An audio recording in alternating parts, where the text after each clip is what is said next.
จ้าน้องสิมีชื่อว่าตุ๊กตาจันทรังสีพยาบาลสายกงปีหนึ่งน้องจะมาสาธิตส่งสายน้ำคนเจ็บของน้องแมนซื้อนางคอนวิไลอายุ16 ปีอยู่บ้านโศกำนวยเมืองปากเซแข้งจำปาสักคนเจ็บของน้องมีอาการถอกคอแล้วก็ห้ามีอาการเมื่อยไปถามประวัติคนเจ็บกันเลย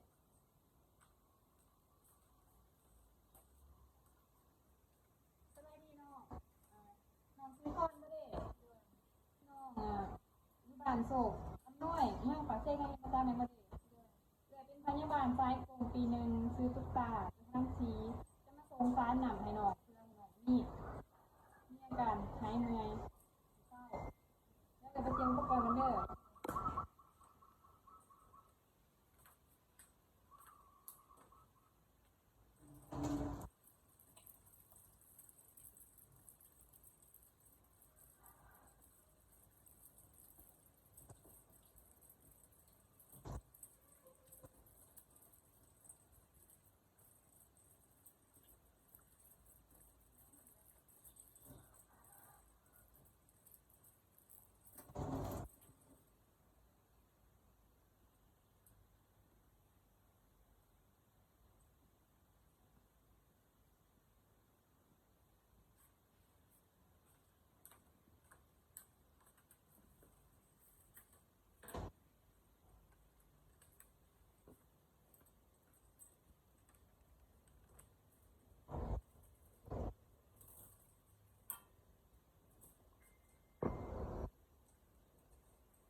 เดี๋ยวขออนุญาตด้วยน้องเด้อ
อยากได้หน่อย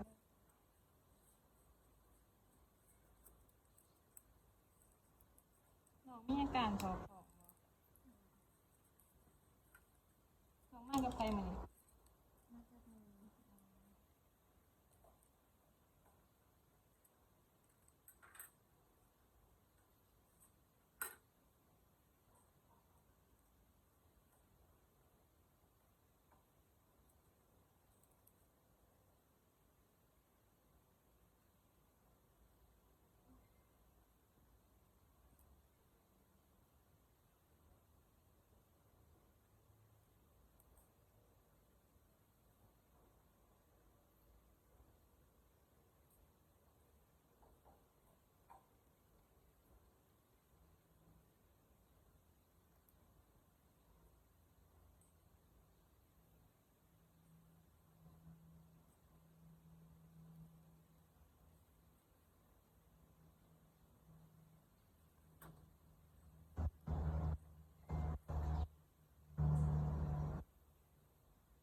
เดี๋ยวไม่ได้หรอกไม่เจอ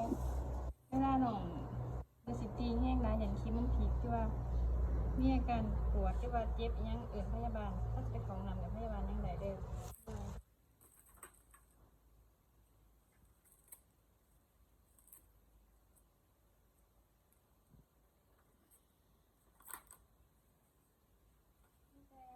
พักผ่อนให้ได้ไปเขาห้องน้ำอิหยังกะย่อเสือกนี่ให้มันสูงให้มันตายหัวในการขา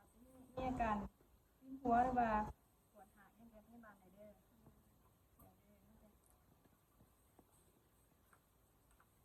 การทรงสายน้ำของหนองก็เลยว่า